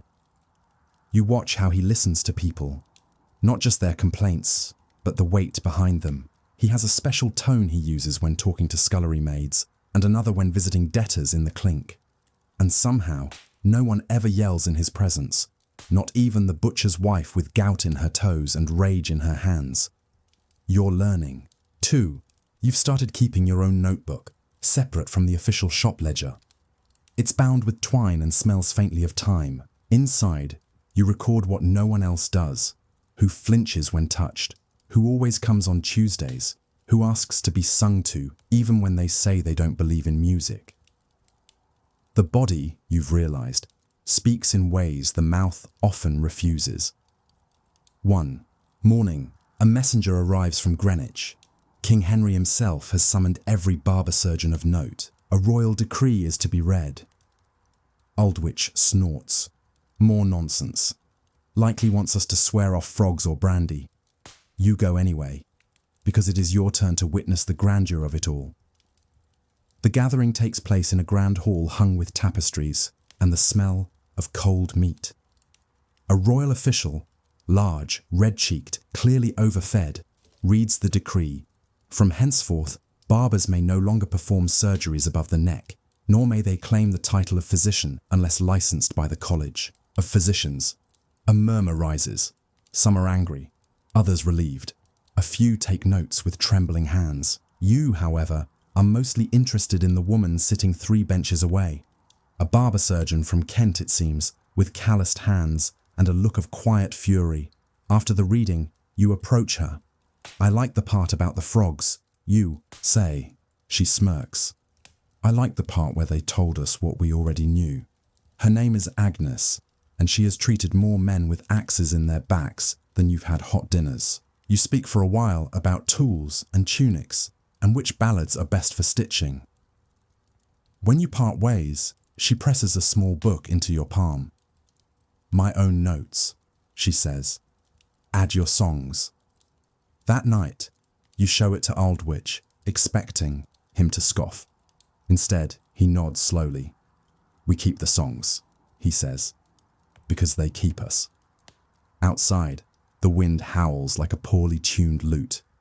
Inside, the bleeding bowl gleams faintly in the firelight, and as you begin to hum a new tune, soft, slow, stitched together from the words of patience, you wonder who truly heals whom. You wake before dawn now, most days, not because of obligation, but because the silence before the city stirs feels almost holy. It is in this blue-grey quiet that your instruments gleam most honestly. Bone-handled razors, curved tooth keys, the lancets that have seen so many wrists, and forearms. You light the shop's hearth and prepare the coals for sterilizing. The bread seller across the alley hasn't yet opened her shutters, and the first foot traffic of apprentices clattering to market still lies an hour away. You think about what Aldwych said, once, after tending a fevered bookseller with breath like pennies. Everyone wants to be heard, even if they're bleeding through the ears. It's not a pretty job, nor is it one you would have chosen as a child. You once dreamed of being a scholar, a chronicler, but the only books you now write are practical ones. Case notes, vein maps, tooth extractions, recovery outcomes, and yes, a growing collection of patient lullabies. There's one tool you use with both dread and reverence, the tooth key, a fearsome iron thing that resembles a skeleton's crank handle. It hooks around a molar and after a twist and wrench removes the offender, sometimes with the tooth intact, sometimes not. You've learned tricks, warm clove oil on the gum, whispered distractions. One elderly gentleman insisted you recite Psalm 23 backwards while extracting his aching back tooth. Calms the devil, he said, or at least confuses him. One winter, you're summoned to the home of a minor nobleman with a tumour behind his ear. No physicians available, no surgeons willing. You arrive to find the household gathered, quietly, resigned. The man lies propped on velvet pillows, the tumour purple and shiny as a beetroot. You sing while you cut, softly. A lullaby you barely remember learning, about a mole who dug so deep he came up in France. Afterward, the man, half drugged on ale and poppy, smiles weakly. You're the only barber I've met who sings in D minor, he mutters. A wise choice. It's the key of surrender. You leave with a goose, 2 silver shillings, and the beginnings of a reputation. In the Tudor world, barbers were often the last hands the dying ever felt. You shaved priests before their final sermons. You washed the foreheads of sailors who had taken pikes to the gut. You packed wounds with lard and vinegar, stitched skin with waxed gut thread, and combed lice from the heads of plague victims who muttered Latin in their fever dreams. There's dignity in those acts, even if others pretend not to see it. Once, during a frost-choked February, Aldwych collapses mid-procedure, just after nicking a fishmonger's boil. He's old now, pale and brittle. His breath smells of mould and peppermint. You help him to a chair and finish the procedure yourself, then walk him home in silence. In his apartment above the shop, Aldwych gestures to the fire and mumbles, "Time for you to take over. I've bled enough people. Some even deserved it." He retires quietly, and you begin to shape the practice in your own image. You stop using leeches, not out of disdain, but because they slither out of their jars too often and tend to bite the wrong people. You begin offering something new to patients, stories. During shaves, during bleeds, during tooth removals. You ask them where they were born, what bird they first remembered seeing, the name of the neighbour who once made them laugh so hard they fell in a puddle. And they tell you. An archer tells you of the time he missed on purpose because the man he was meant to shoot was singing to his daughter. A midwife tells you of a birth in a barn where both the mother and the foal survived. A cook tells you of a dream where God served soup. All of it goes into your other notebook, the red one, where you keep no diagnoses, only fragments of humanity. One summer afternoon, Agnes, the barber from Kent, returns. She's been travelling with a group of herbalists and is full of new knowledge. South Sea poultices, powdered snail shells, medicinal ballads in Cornish. You work side by side for a week. On her final day, she asks if she might buy a share in the practice. You say yes. Together you transform the place. Patients sit longer. Some come just to talk, to drink rosemary tea, to listen to Agnes recite plant poems. You still bleed the melancholics. You still shave the priests. But now, people linger. You once feared this work would wear your soul thin. Instead, it has made you pay attention. To the slow blooming of bruises. To the way old men touch their wrists when remembering lost wives. To the calluses that tell stories doctors never ask about. You still hum as you work, and every now and then someone joins in. And then, one crisp autumn morning, you receive a sealed letter bearing the royal stamp, a formal invitation to join the newly reformed Guild of Barber Surgeons as a master practitioner.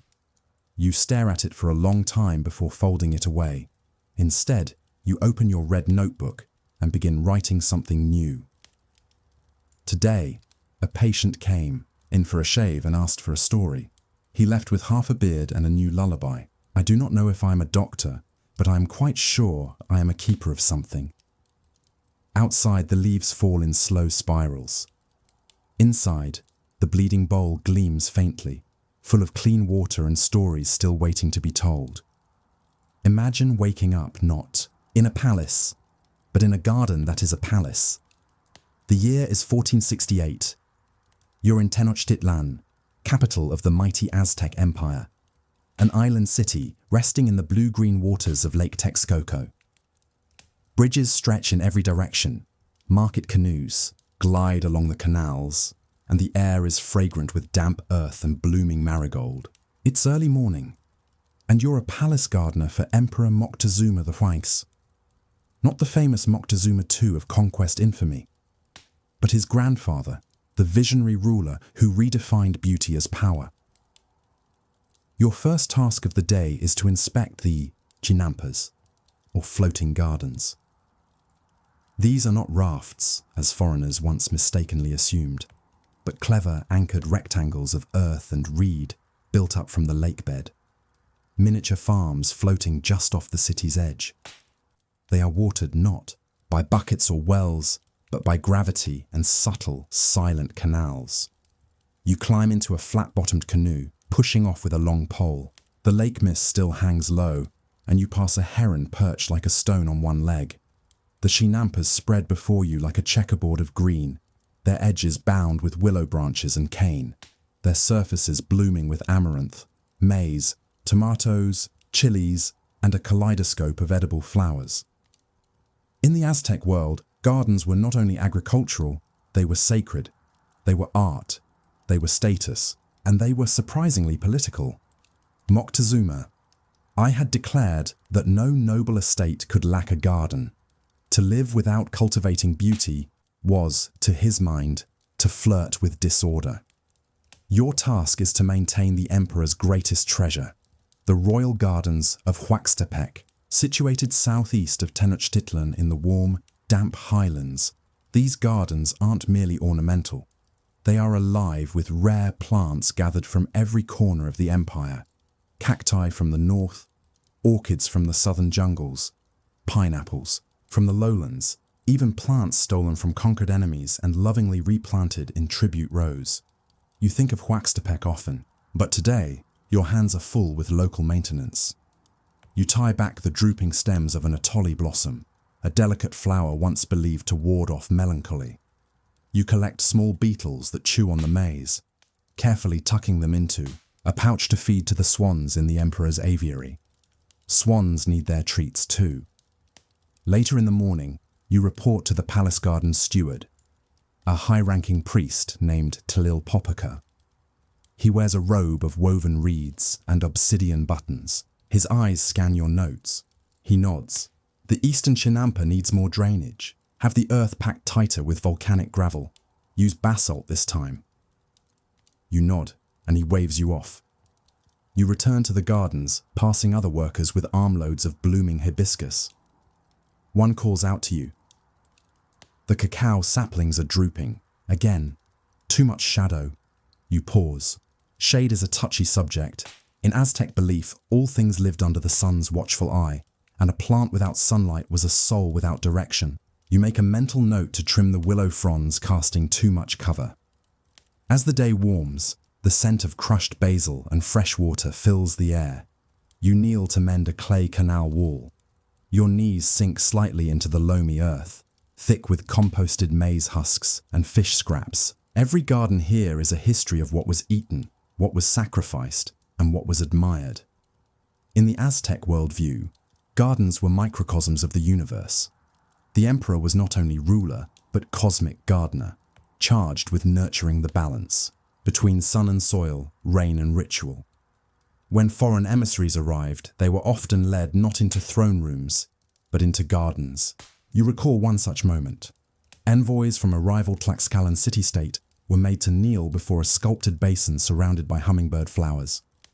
The emperor, seated on a bench of carved lava stone, gestured to the blooms and said, "This is what we make with what we take. You are welcome to imagine what we might make of your city." There was no need for swords. The message was planted. The gardens at Chapultepec, another imperial site, were said to contain not only rare flora, but crystal pools shaped like serpents and moonlight trees that shed their bark in silver ribbons. As a gardener, you are often asked not just to plant, but to interpret. One morning, you are told to design a flower screen, a vertical arrangement meant to block the view of a temple under repair. You use yellow cosmos, red firebush, and tall reeds that sway hypnotically. When the emperor passes, he pauses and says, "I see the wind moves as if it were pleased." You wonder if that is praise or a test. As dusk falls, you return to the palace compound. You pass under an arch of creeping vines and lay your tools to rest beside a pool full of lily pads and gently humming frogs. You sit for a moment on the carved stone edge and let your fingers trail in the water. In the quiet, a question bubbles up, soft as a fish breaking the surface. How did these gardens survive conquest, drought, and time? And what secrets still rest beneath the soil? The day after the emperor's court praised your flower screen, you are summoned again. Not to be congratulated, but to accompany a delegation to Huaxtepec. You've never been. You've only heard of it in fragments, a jungle-cloaked city in the warmer highlands, its air heavy with pollen and heat, a garden so vast that birds get lost in it, a place of medicinal wonder and botanical diplomacy. The journey takes several days. You travel with gardeners, priests, cooks, and scribes, each with their own bundles and duties. The farther you move, from Lake Texcoco, the more the land shifts from cool, breezy marsh to sun-drenched slopes dotted with agave and flowering yucca. You arrive mid-morning, and though you've seen many gardens, nothing prepares you for Huaxtepec. The first scent that greets you is unfamiliar, sweet, sharp, and earthy. A fusion of crushed marigold, burning copal resin, and ripe sapote fruit. The air feels alive. Here, the garden is not merely for show. It is an extension of the emperor's rule, a living scroll of conquest and cultivation. For every region conquered by the Triple Alliance, a tribute plant is added to the garden. It's a green index of empire. You follow the head gardener, an elder with a back bowed like a cornstalk, through corridors of wild ginger and columns of climbing beans. He does not speak, but he gestures. You pass medicinal plots labelled with bark tiles, Tlilaxochitl, vanilla orchid, Quetzalcoatl, poinsettia, Istatspatli, white sage. Some plants are guarded not by fences but by symbols. A circle within a square etched into nearby stones warns that the sap can cause hallucinations. The deeper you go, the stranger it becomes. There's a shade room where rare mosses grow, along wet stone. There's a mirror garden where still pools reflect the sky and create the illusion of walking on clouds. Some parts of the garden mimic entire regions of the empire. Highland terraces with frosty-tolerant herbs, coastal pockets with banana trees, and air thick as syrup. And then there are the sound corridors. You're led to a narrow, spiraling path, bordered by tall reeds and flowered lattice. As you walk, the rustling of leaves and buzzing of bees rise in waves. Someone explains that certain paths were designed to amplify natural sounds, like wind harps for insects. Music for the gods, the gardener finally says. His voice is soft and weathered. And for those who cannot read but understand rustling, you begin work almost immediately. Your task, to maintain the emperor's warrior grove, a section of the garden where each soldier returning from a successful campaign may plant a tree or flower of their choosing. Some choose blood-coloured dahlias, others flowering cacti. A few choose humble maize, believing it to be the most noble of all offerings. One tree has a woven cloth tied to its trunk. You ask about it. That one, says the head gardener, was planted by a warrior who died before he could see it bloom. His wife visits every spring. You say nothing, but you feel something shift. You begin to understand. This place is a sacred archive, not of paper, of petals, there are rules. You do not speak loudly in the grove. You do not remove a leaf unless it has fallen naturally. You do not plant in a warrior's space unless told to by his kin. Every day in Huaxtepec reveals something unexpected. You help document a new flower species, one that opens only at dusk, releasing a scent like wet cinnamon. You watch a ritual where hummingbirds are invited into a circle of sunflowers, meant to carry messages to the gods. You are asked to design a new segment, a cool garden, intended for weary travelers. You choose mint, shade-giving papaya, and blue morning glories that open just as the sun rises. You dig with clay tools and shape earth by hand. The sweat on your skin is rinsed away in the garden's cleansing pools, filled with water lilies and fish that nibble gently at your toes. One night, you're invited to a moon ceremony. No priests, only gardeners. Offerings are made. Pollen, bark, crushed petals, sweet fruit laid in woven baskets. They sing a song with no words, only humming. You wonder how much of this will last. How many foreign invaders would recognize the science behind these flowers? Would they smell the engineering in the air? Would they know that here, the color of a leaf could mean life or death? One afternoon, word arrives from Tenochtitlan. Moctezuma II has begun his reign. Whispers rise that omens are appearing. Strange lights in the sky, flaming comets, a white-bearded stranger seen along the coast. You're told that the new emperor is building even greater gardens. Bigger, grander, filled with birds that mimic human speech and trees that bleed red sap. But you do not leave Huaxtepec. You stay, with the flowers that do not speak but remember. And every morning, you walk the warrior grove. You pause by the tree with the woven cloth. You water the maize. You listen. Because here, in this place of rustling voices and fragrant diplomacy, even the leaves are writing history. Years pass. You no longer tend to the new imperial gardens. You remain in Huaxtepec, growing older alongside the cebas and cypress, trees. The warrior grove is quiet now. No new trees are planted, no new cloths tied. One spring, you notice the sunflowers are late to bloom. It's subtle at first, a chill in the soil, a heaviness in the air, fewer birds. Then, the news arrives. Barefoot, breathless messengers from the capital bring it piecemeal, like broken pottery shards. Strangers have arrived, pale men in metal shells. They ride deer and carry thunder. They don't speak Nahuatl. They smell of salt and smoke. They do not kneel in gardens. The empire is unraveling. You don't know the full story yet, but you feel it in the garden paths. Fewer footsteps, fewer instructions from the priest gardeners in Tenochtitlan. Even the head gardener, so ancient, he seemed like a shrub himself, begins to miss meetings. His hands tremble as he lifts the ceremonial spade. One evening, he tells you, "Gardens were always our memory. That is why they must outlive us." He dies a week later beneath a jacaranda tree, its blossoms carpeting him like violet feathers. You bury him in the cool garden, in the shade of the papayas. You do not sing. You hum as he once did. Then the strangers arrive. Not many, just a few. Spaniards and their Nahua interpreters. One of them, a man with wide shoulders and a beet-red face, points at the medicinal plot and grunts something. A young boy translates. He says it's a miracle. This place grows cures. Another points to a cacao tree and mutters, "Oro, gold." Soon there are more. Priests, scribes, a friar who plucks petals and murmurs Latin prayers. They carry parchment and charcoal, drawing your garden like a map. One of them tramples a sacred flower, and you flinch, but say nothing.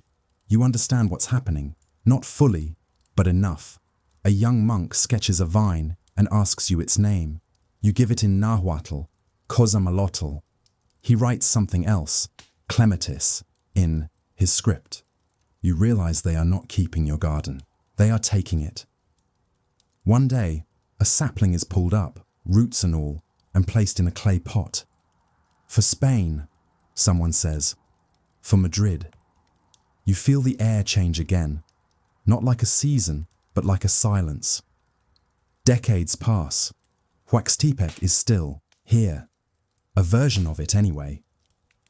Some gardens are raised, some paths paved over, but others remain, hidden by time and soil.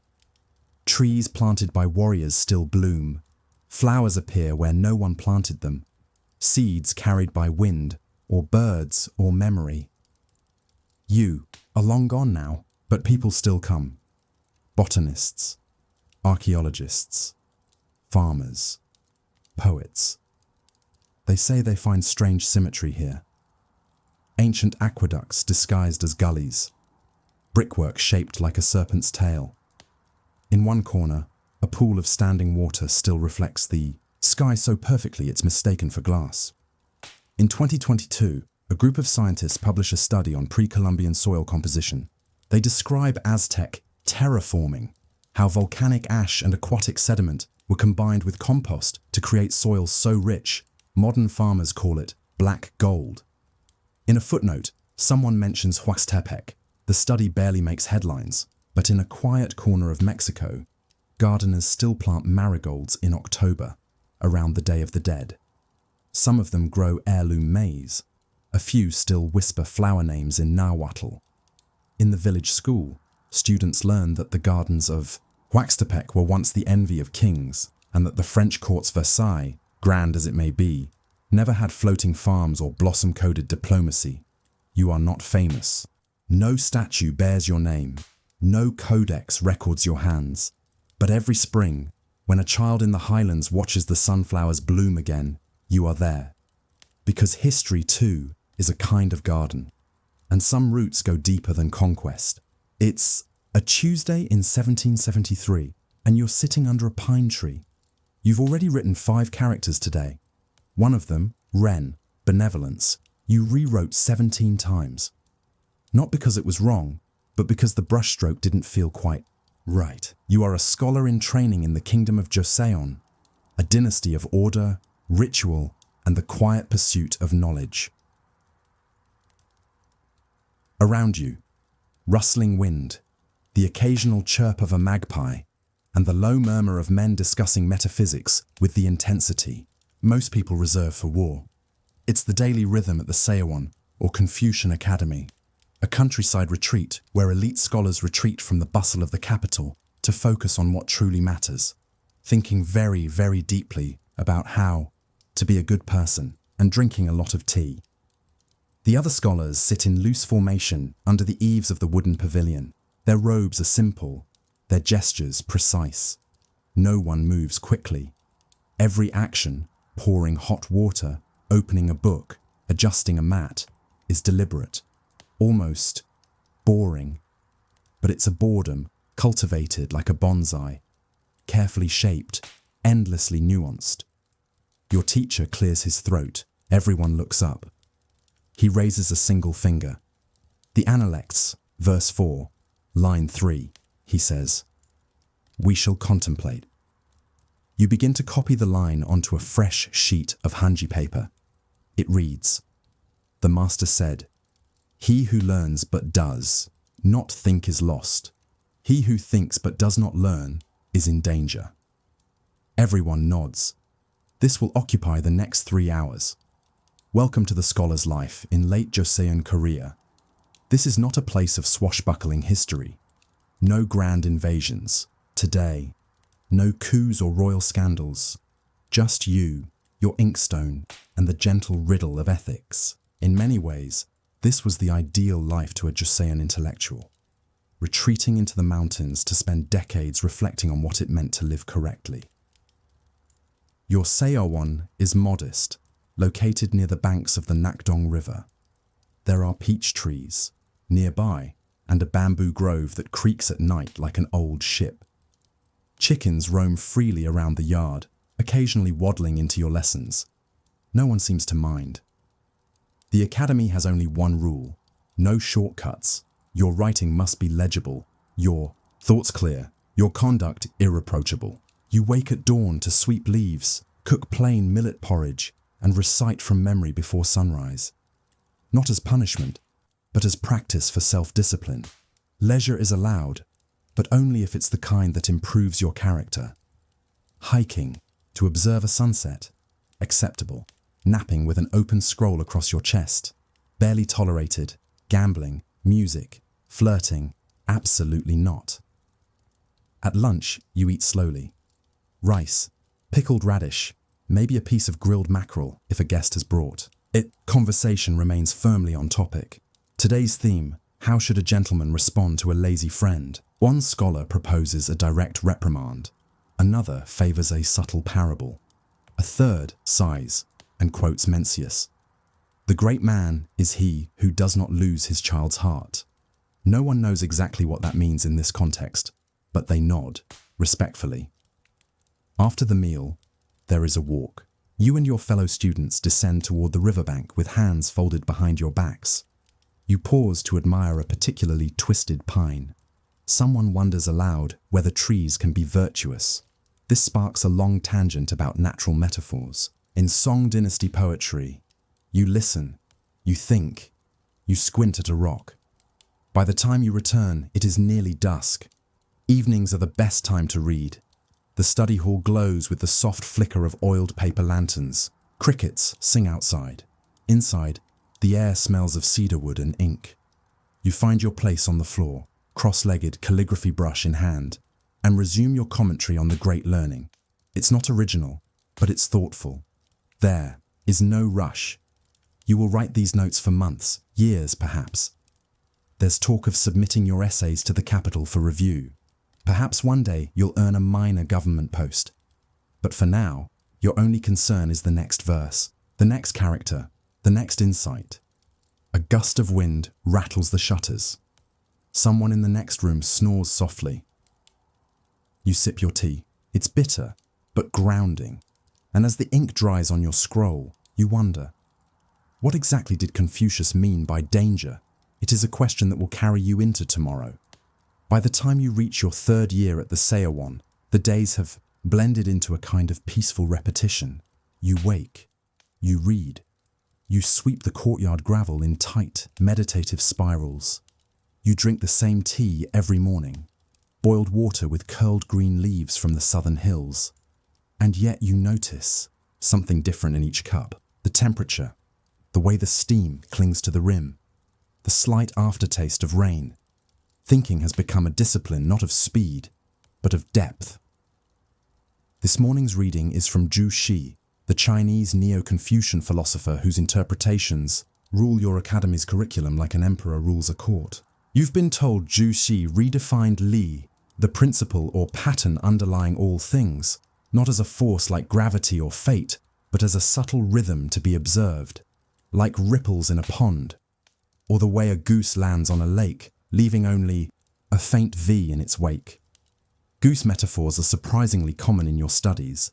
One elder scholar even wrote a 12-page essay called The Goose and the Gentleman. It began with the phrase, "The goose does not struggle, and yet it arrives."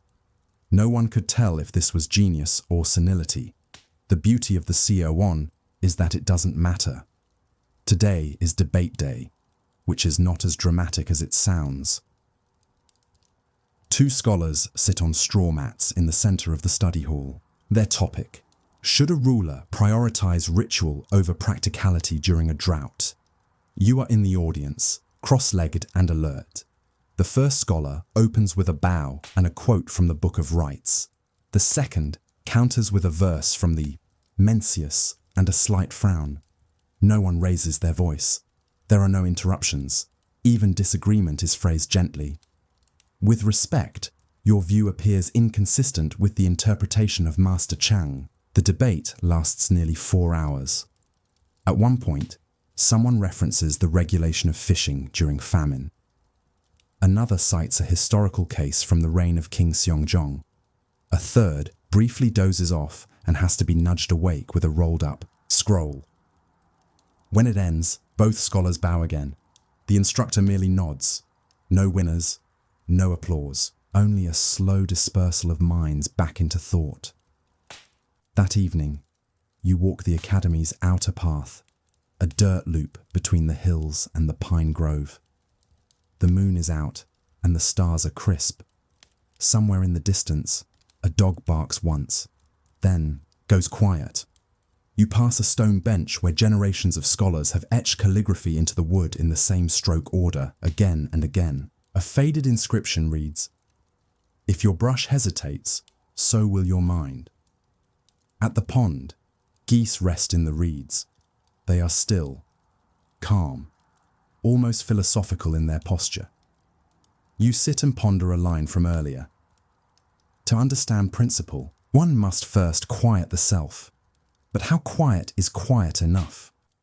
What if you're still too full of noise to hear the pattern? What if the rhythm you seek isn't in the books or the rituals, but in the spaces between the thoughts? You begin to write in your notebook, but pause. The paper crinkles softly in the night air, and instead, you just watch the geese. You've been here for 19 years. You are now, by all local standards, an elder scholar.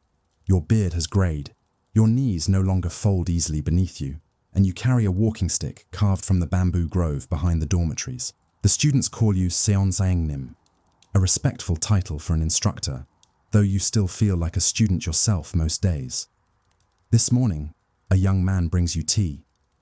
He tries to hide the tremble in his hands. You remember the first time you made tea for your teacher. You had spilled it twice. He hadn't said a word. You didn't fully understand the lesson until years later. Some teachings come only through repetition. You nod to the young man, sip slowly, and ask him the day's question. Is benevolence stronger than justice? Or are they two sides of a coin? He stares at the floor. You smile. That will take him a decade to answer. The academy hasn't changed much. The roof tiles have been replaced once. The courtyard wall has cracked. The peach tree, where you used to sit and write verses about harmony and mist, no longer blossoms. But the rhythm remains. You still wake early. You still sweep the same gravel path. Your scrolls now fill 5 lacquered chests. You never published. No one outside the academy knows your name. You find this strangely comforting. A few former students have moved on to government posts, clerks, record keepers, one inspector of canals. They write you letters, filled with the small agonies of bureaucracy and city life. You reply with gentle encouragement and copied lines from old philosophers. One thanked you for teaching him how to sit still. You wonder, is that enough to count as legacy? One afternoon, during the monsoon season, the rain falls so softly it sounds like silk being unspooled. You sit in the main hall, writing with an oil lamp at your side. The air is damp, and your calligraphy wavers slightly with the moisture. You're composing a final commentary on a passage you first studied when you were 22. He who cultivates virtue in solitude is like a pine growing in shadow. You pause. What did you think it meant back then? Maybe that a quiet life was incomplete. Now you're not so sure. Perhaps the pine grows slower, yes, but its roots are deeper, its needles sharper, and in the end, its stillness holds more wisdom than noise ever could. You seal the scroll, place it among the others, and look out into the rain. A month later, you announce your retirement. There is no ceremony, no speech. You simply gather your few belongings, a stack of notes, your favorite inkstone, a paper fan, and descend from the academy path one last time. A new scholar has taken your place. He greets you at the gate with a low bow. You bow back, and then you begin the slow journey toward your hometown, a quiet village in the mountains where your niece has promised to prepare tofu stew and keep your ink fresh. The walk is long, but familiar. The birds still sing. The bamboo still creaks. The geese, you imagine, are exactly where you left them. As you pass the river, you remember a debate, years ago now, about whether the heart and the mind were the same thing. You still don't know the answer, but maybe that was never the point. You wake up in a damp, timber-framed room above a bustling shop. The year is 1543, and you are a barber surgeon in the bustling English town of Norwich. Your bed smells faintly of vinegar and goose fat. There's a small window open to the street below, through which you hear the clatter of hooves, the creak of wagon wheels, and the distant wail of someone who has likely had too much mead and too little bread. Before your feet even touch the cold floorboards, you're already thinking of your tools. Razor, shears, leech jar, tooth key, songbook. You have a busy day ahead. Barber surgeons are, if you'll forgive the phrase, a bit of a mash-up job. In modern times, one might be an electrician, plumber, and yoga teacher all in one. You are a general fixer of bodies and a keeper of appearances. You do not hold the lofty status of a physician. They, after all, went to university. But you are far more useful to ordinary townsfolk.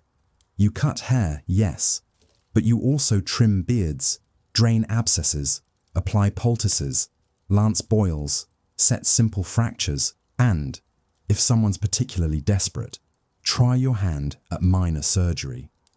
You have pulled teeth from children, removed a splintered arrow from a drunk knight's thigh, and once stitched up a thatcher who fell off a roof onto a chicken cart.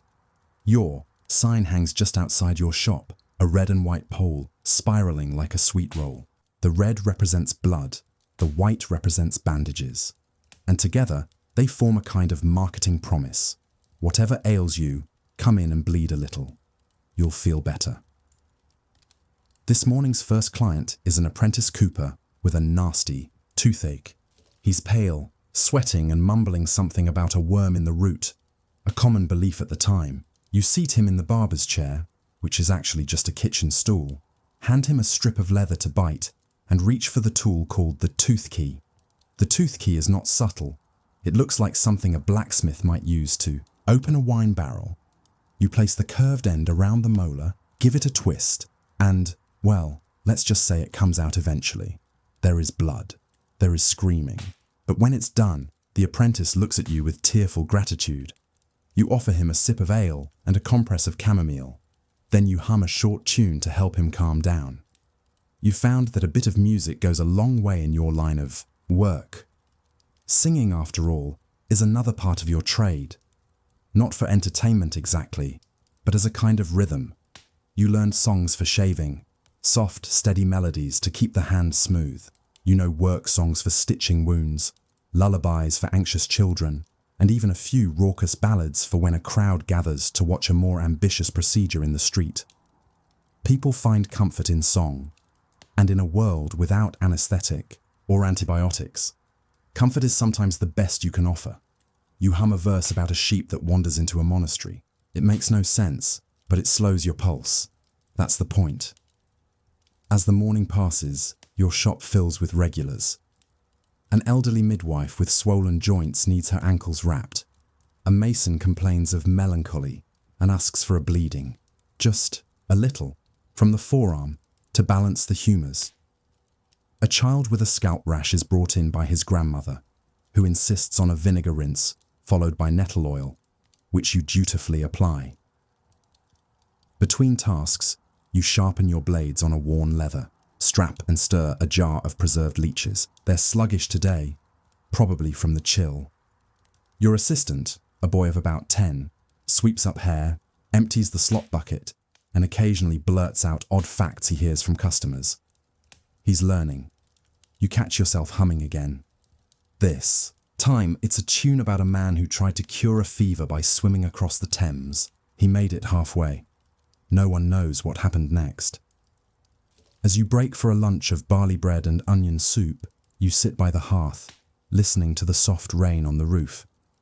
It's a quiet moment. You think of your mentor, old Hugh, who taught you the trade. He once said, "The trick to this job is to remember you're not curing people. You're helping them last." You've come to understand what he meant. People don't expect miracles. They expect to leave your shop with fewer problems than they came in with, and maybe a song in their head. Still, as you glance at the surgical saw hanging by the window, you wonder what happens when someone brings you a problem too big to fix, and what will you do when it's your own body that starts to break?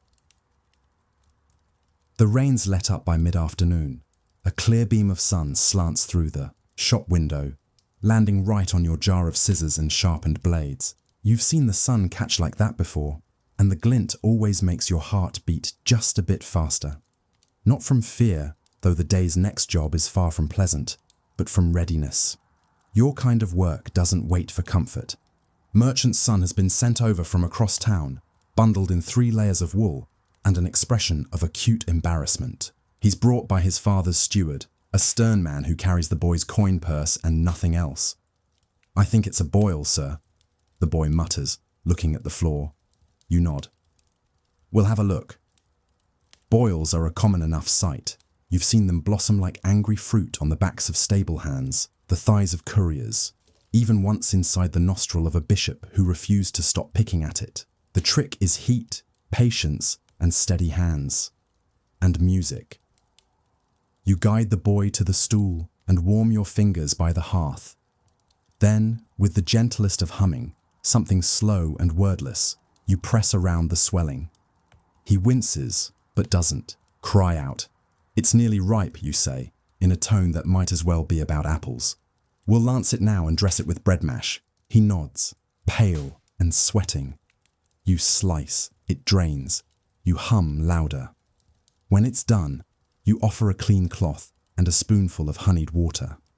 The boy smiles faintly, and the steward, without speaking, places 2 silver groats on the table. You both nod as if nothing remarkable has happened, and indeed, it hasn't. Just another small disaster put right. Behind your workbench is a hand-copied chart, carefully inked and pinned to the wall with a rusted nail. It's your personal bleeding almanac. Each month, it tells you, corresponds to a different vein. January, liver cleansing. March, spleen adjustment. July, general balancing. Of course, not everyone agrees with this system. Some barbers follow the zodiac man, an anatomical diagram covered in stars and planetary signs that dictate which parts of the body should be treated when. You've never much liked the astrology side of things, but the locals trust you, and you trust what you can feel with your own hands. Today's patient is a miller's wife, suffering from vague complaints of heaviness and watery moods. She sits down with a sigh, rolls up her sleeve, and prepares herself. You select a shallow basin, bind her upper arm, and locate the vein. Your blade is sharp, just a quick nick, a slow trickle into the bowl. You hand her a posy of dried lavender to sniff and hum again, this time an old lullaby your mother used to sing. Something about a silver fish and a moon that wouldn't set. After a few minutes, you dress the wound with rose water and linen. She rises, light-headed but grateful. She pays in eggs, still warm from the basket, and a little wax-sealed packet of her homemade barley cakes.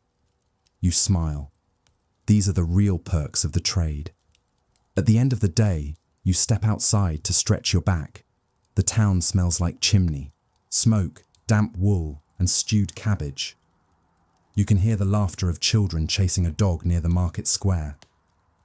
Somewhere, someone's playing a lute badly. You see your assistant chalking barber surgeon on the front post again. It always fades when it rains. You show him how to write the letters more evenly. He nods, proud. "What's the best cure for fear?" he asks suddenly, looking up from his work. You pause. Consider. 2 things, you reply. A clean blade and a good song. He blinks. You ruffle his hair and head back inside. By candlelight, you clean your tools. The basin is scrubbed. The razors wiped dry. The scissors gleam. You hum again, just to yourself this time. The shop is quiet. Your assistant is asleep in the loft above. You can hear his breathing, soft and even. You look at the tools laid out before you. Each one tells a story of mended cuts, drained swellings, careful shaves, and aching teeth removed before they could poison a jaw. You remember a woman who walked 10 miles with an infected toe, only to thank you with a basket of pears and a heartfelt poem. This is not glory. It is not art. It is not studied medicine in the halls of Oxford. But it is work that matters. And you wonder, when your own hands shake and your vision dims, who will be there to cut your beard, to sing while your pain lessens, to know that healing isn't always about curing. Sometimes it's simply showing up again and again with clean hands and a tune to hum. The frost came early this year. Outside your shop in Norwich, the air is still, sharp, and tinged with chimney smoke. The barrels in the alley are ringed with ice, and your assistant has started wearing 2 tunics. You've taken to warming your blade handles in a pan by the fire before your first appointment. Everything creaks in the morning now. Your tools, your joints, and occasionally, your patience. You are older than you ever expected to be. When you were apprenticed, your first mentor, old Hugh, had a hand twisted by arthritis and a habit of talking to his leeches. You thought you'd never get that old. Now you find yourself speaking to your scissors as you clean them. Still sharp, you whisper, as if they needed the praise. Today's list includes a stable hand with a bruised shoulder, a tailor needing corns pared from his feet, and a tinker who wants his beard trimmed before I see my sweetheart. Each task is ordinary, comforting even. Routine is its own balm. You wrap joints with warm cabbage leaves. You soften corns in lye water. You offer a single rose petal to a nervous boy before his first shave, something you learned years ago to keep the trembling down. As the day goes on, your assistant begins a shave on an older man with a warbling voice and an unsettlingly steady gaze. You watch the boy. He wets the face, strops the razor, applies lather with a badger hairbrush, and then, slowly, carefully, he begins to shave, humming as he goes. He's humming your song, the one about the sheep who wandered into the monastery. It is somehow the proudest moment of your week. Late in the day, a woman arrives with a letter and a coin pouch. She does not sit. She hands you the letter. You open it. It's from your brother in London, a city you haven't visited in over 20 years. He writes of business, apprentices, prices, new taxes, and then of news. Do you remember Thomas, who kept the goose cart near the church? He's passed. Infection in the leg. They say he wouldn't let anyone bleed him. Didn't trust the barbers. Pity. You stare at the words for a long time. You remember Thomas. He once brought you an injured gosling with a broken leg, which you splinted with 2 matchsticks and a twist of string. The bird had lived. Thomas had laughed so hard he'd dropped his meat pie. You remember the goose too. Its name was Maud. You light a candle as night falls. The shop smells of mint poultices and soot. You have one final appointment. A gentleman with a minor thumb injury and a need for a bandage to keep the wound clean during archery practice. He thanks you too much. People always thank you too much when they're trying to prove they're not afraid of blood. As you wrap the thumb in linen soaked with thyme, he tells you about a new play in London, something about a prince and a ghost. You nod. You don't really keep up with the theatre anymore, but you think about ghosts. Later, when the shutters are bolted and the shop swept clean, you sit by the fire and polish your favourite blade. A small straight razor, the ivory handle worn smooth by your thumb over the years. You think of the lives you've touched, not dramatically, not with grand surgeries or stunning diagnoses, but with songs, stitches, warm compresses, and the occasional bowl of pottage for a patient who looked like they hadn't eaten. You think of the hundreds, perhaps thousands, of small hurts you've made less painful, and in your quiet little shop on the edge of Norwich, you realise that this is legacy, not one carved in marble or inked in the King's Ledger, but whispered from one generation to the next. A shave without a nick, a wound dressed with care, a song to ease the sting. And so you hum again. You don't know how long your hands will stay steady. You don't know if your apprentice will take over the shop or decide to become a bookseller or sailor instead. You don't know how many more teeth you'll pull or how many more lullabies you'll need. But as long as someone comes through that door needing help, you'll be here, with clean blades, steady hands, and a song ready to rise in your throat. Because even in the most forgotten corners of history, there is healing. And even the dullest stories, when told slowly, carefully, and with kindness can stitch a world back together. Imagine you're drifting, not on a sea, but on still water, shallow and sun-dappled, framed by reeds and the distant hum of birdsong. Your canoe slides between green islands that aren't quite land, rafts really, woven from branches and mud, anchored deep into a lake bed by stalks of ahuejote trees. These are the chinampas of the Aztec world, and you, a gardener of Tenochtitlan, are among the most respected cultivators in the empire.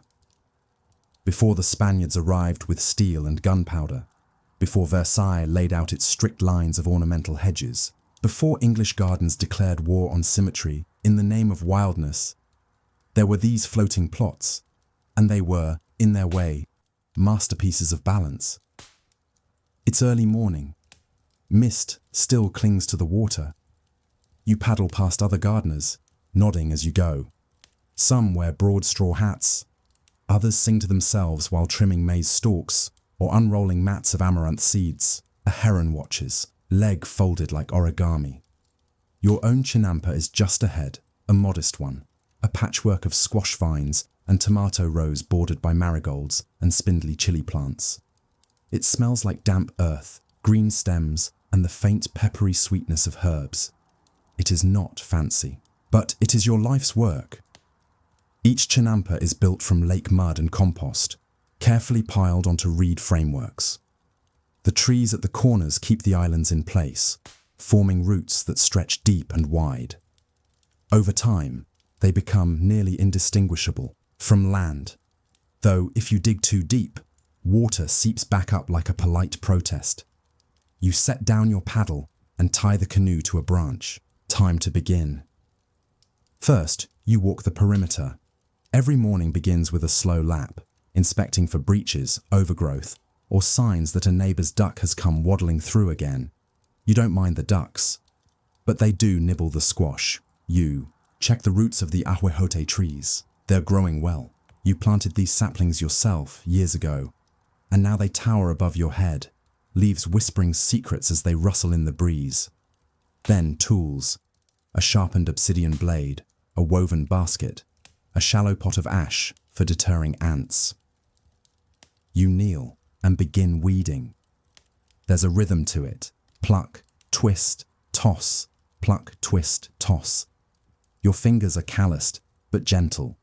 You know each plant's quirks, the bean vine that grows faster than the others, the rebellious tomato bush that insists on growing sideways. You don't rush. The garden tells time better than any sun clock. By midday, the mist has lifted. You break for food under the shade of a tree. Today, it's tamales with beans and a bit of sweetened squash wrapped in a maize leaf. You share a crumb with a nearby egret who accepts it with regal aloofness. While you eat, your mind drifts. You think about how long these gardens have fed the city, generations upon generations, before even your great-grandmother's time, they say, have walked these floating rows, and not just for food. There are ceremonial chinampas, filled with bright flowers for offerings. There are noble gardens, where elite Aztecs grew ornamental plants just for show. And there are experimental plots, where priests and healers try new combinations of herbs to soothe fevers or lull anxious minds. It's a living system, self-sustaining, self-repairing, deeply intertwined with the rhythms of the lake. The chinampa doesn't just feed the empire, it reflects it, layered, ordered, beautiful in ways that only those who work it can truly understand. Later, while harvesting chiles, you notice a dragonfly hovering just above the water. Its wings catch the light like glass spun from fire. You smile and then freeze, because from the corner of your eye, you see something else. A canoe. Unfamiliar. Foreign wood. Its paddler dressed not in woven cotton, but in metal and wool. Pale-faced. Watching. The rumors were true then. The strangers had arrived. You blink and the canoe is gone. Just a memory riding on the wind. But the garden is still here, still growing, still feeding, still waiting. And you wonder, Will they understand what they're seeing? Will they see a farm or an empire afloat? Will they tear it apart? Or will they pause, just for a moment, and hear the sound of the leaves whispering over water? You wake before the sun. Again, the lake is still asleep, its surface smooth as obsidian, with only the faintest ripples from your paddle as you glide toward your chinampa. Today, there's planting to do. In your canoe lies a reed basket filled with seedlings, tiny sprigs of epazote, baby chili plants, and a promising clutch of milky squash. You've chosen your arrangement carefully, not at random, and not in rigid rows, but in a pattern passed down through generations, a mosaic of companion planting. One crop nourishes the soil for the next. One leaf provides shade for a neighbor's roots. Harmony in rows of green. That's the secret, really. Not just that the gardens float, but that they cooperate. Everything here has a role, even you. As the sun rises, golden light reflects off the water and casts shifting shadows across the garden paths. You kneel on a mat and begin forming seed holes using a sharpened stick. The mud is cool, damp, full of last season's energy, composted from bean husks and crushed shells. You start with maize. It always goes first. Maize is the spine, the skeleton of the garden. Then come the beans, their tendrils eager to climb the stalks. Last, squash at the base, its wide leaves shielding the soil from evaporation. It's called the Three Sisters, but your ancestors knew many more than three. Today, you're also adding tlapatl, medicinal nightshade, and xochitl flowers, whose bright orange petals will one day be used for ceremonies. They'll also attract bees. You try to explain this to your apprentice, a quiet boy with smudges of mud on his cheeks, but he's more interested in trying to catch a frog with a stick. That's fine. Let the frogs teach him. As the day warms, a neighbor calls to you from his own chinampa. "Your tomatoes are turning red early this season," he shouts, gesturing with a gnarled finger. "Are you hiding something in the compost?" You grin and shout back, "Only my bad poetry," he laughs. The sound echoes off the water, startling a pair of ducks into flight. You've known this neighbor for years. He once borrowed your obsidian hoe and returned it sharpened better than when he took it. His daughter recently married a merchant from the mainland, and now his chinampa boasts pineapples, not native to this region, but flourishing all the same. Trade finds its way even to floating gardens. Later in the afternoon, a delegation of priests from the main temple floats by, inspecting the ceremonial plots. You stand and bow respectfully as they pass, noting their elaborate feathered cloaks and the bundles of paper covered in glyphs. One of them squints at your chinampa, scribbles something, and nods. That's good. Official approval. Your chinampa is healthy, and that means it is holy. Because here, gardening is not just labor, it's ritual. Every planting is a blessing. Every harvest, a whisper of thanks. Even compost is a kind of prayer. One generation feeding the next, quite literally. As the sun dips lower, you and your apprentice begin reinforcing the sides of the chinampa. You pack fresh mud into the perimeter, patting it down with broad leaves and willow bark. The ahuejote trees creak slightly in the wind, their roots reaching deeper every day, anchoring the garden to the lake bed with a patience unmatched by stone or mortar. You pause to sip water from a gourd, then glance over your shoulder. Across the water at the edge of the horizon, you see them again, the newcomers. This time, it's not a single canoe, but many. Metal glints in the sunlight. Bright fabrics flutter from the sterns. You can hear dogs barking. Dogs, here, on the lake. Their canoes cut through the water with unsettling ease. You do not wave. Instead, you take your basket and plant the last seedling. A single xochitl, pressed gently into the mud, surrounded by stones shaped like teeth. That night, as you sit by a small fire, you reflect on the day's labor. You feel it in your shoulders, in the arches of your feet, in the lines around your eyes. But the garden is ready. The chinampa is whole. And tomorrow, if the winds are calm and the water kind, The squash blossoms will open to the sun like little yellow trumpets. The bees will return. The apprentice will, hopefully, remember not to overwater the chiles. Life will continue because it always has. But you wonder, what happens when a system built on harmony meets one built on conquest? What happens when gardens meet guns? And will the floating gardens, so quiet, so steady, so old, still have a place in whatever world arrives next? The sun rose differently after they came. Not literally, of course. The stars and heavens still moved as they always had. But everything felt shifted, tilted, off balance.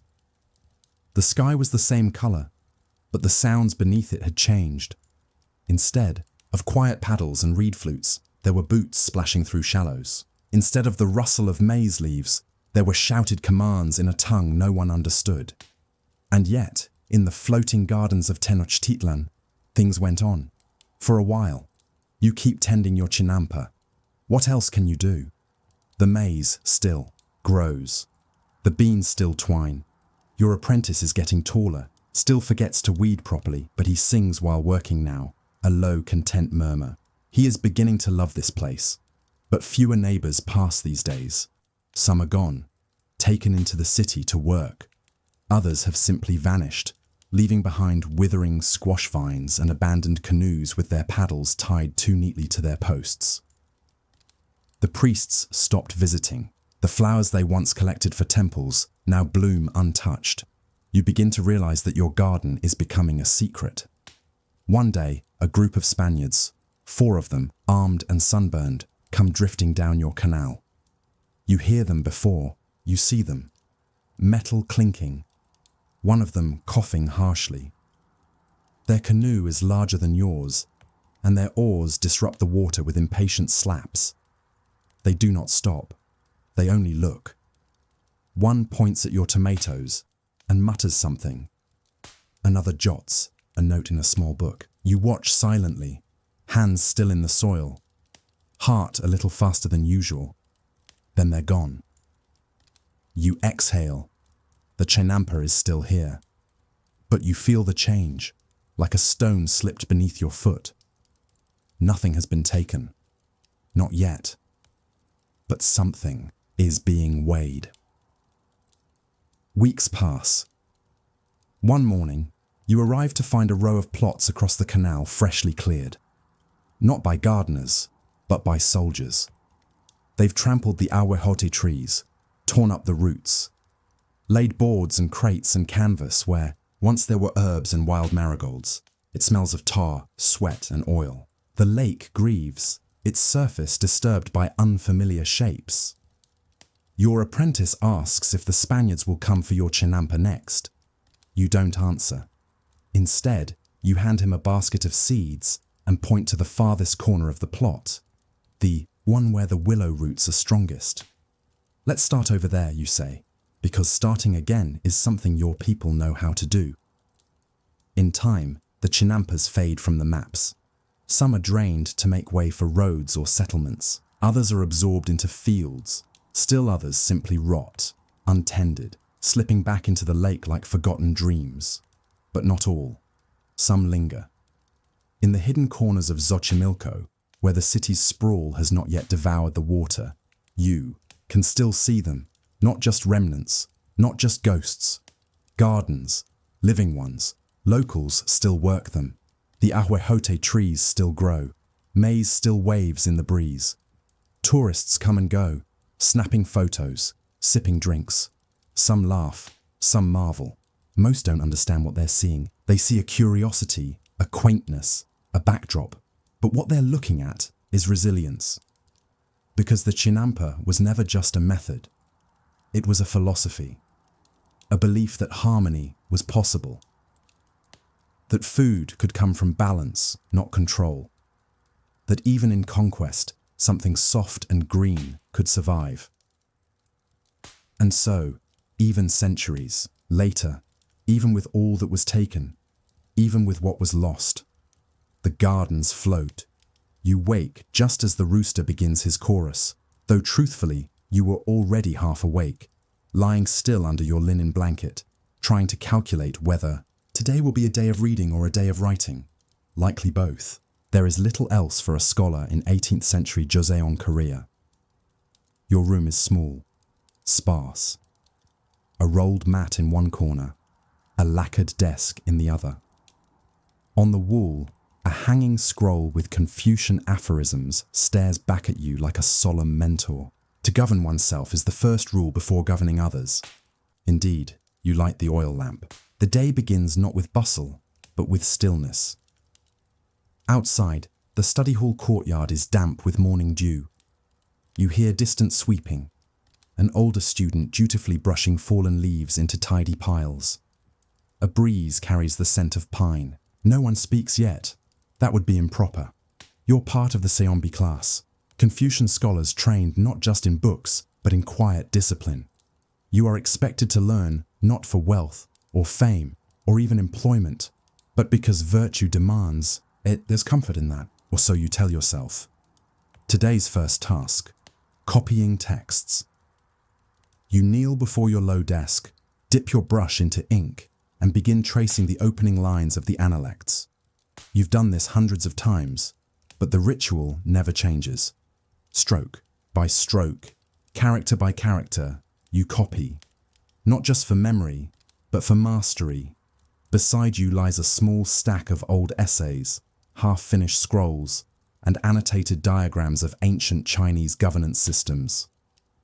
You've spent the last 2 weeks puzzling over a local magistrate's mismanagement of rice storage. In theory, you've never even met the man, but perhaps a strongly worded letter with just the right classical references might improve things, or at least demonstrate your grasp of administrative ethics. By mid-morning, the library opens. You step outside, walking slowly beneath the ginkgo trees. They're beginning to yellow. Autumn is coming. In the library, old scrolls line the walls. Not shelves, but stacked chests. You must unroll each one carefully, like peeling back history itself. You choose a text on agricultural reform during the Goryeo dynasty. It is, by all accounts, tedious, just the way you like it. You settle into a spot on the veranda with the scroll and a wooden lap desk and begin reading aloud in a low murmur. It helps you focus. Another scholar joins you. He brings tea, you nod, he nods. No more words are needed. Hours pass. The tea goes cold.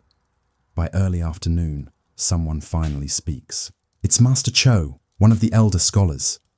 He appears like a pine-needled ghost with robes that brush the floor and eyes that never blink quite enough. He asks a question, seemingly out of nowhere. If the fields are barren, but the records show they are fertile, who is responsible, the land or the scribe? You pause. You consider. You know the answer he's looking for. The scribe, you reply. He nods. But you wonder, is that always true? Evening draws closer. The sun slants through the wooden latticework, casting geometric shadows on the floor. You switch from reading to composing, a modest essay on filial piety and tax policy. Your ink blotches slightly on the third line, and you start over. Outside, someone practices the gayagum, a traditional zither. Its plucked notes drift across the courtyard like falling leaves. No one applauds. This is not performance. It is study in another form. You add a final phrase to your essay, something about modesty in lawmaking. It sounds right. You set the brush down and rub your temples. You have thought all day, and tomorrow you will think again. But you can't help wondering, is thinking itself a kind of action, or merely its shadow? The next morning, it rains. Not a storm, just a gentle, steady drizzle that turns the courtyard into a slow dripping poem. The roof tiles sing their quiet melody, and water pools in the stone basins beside the walkways. You sit by the open veranda, sipping weak barley tea from a gourd cup, watching droplets slide down the carved stone lantern. There is no formal lecture today. Instead, there will be contemplation. This was announced with almost no ceremony. Just a slip of paper pinned to the central notice board. Silence in honor of the great sage's birthday. You nod at it as you pass. pretending you haven't already. Committed the date to memory. This is the birthday of Confucius. In this world, that means reverence, not celebration. You take your scroll and move to the second pavilion, where the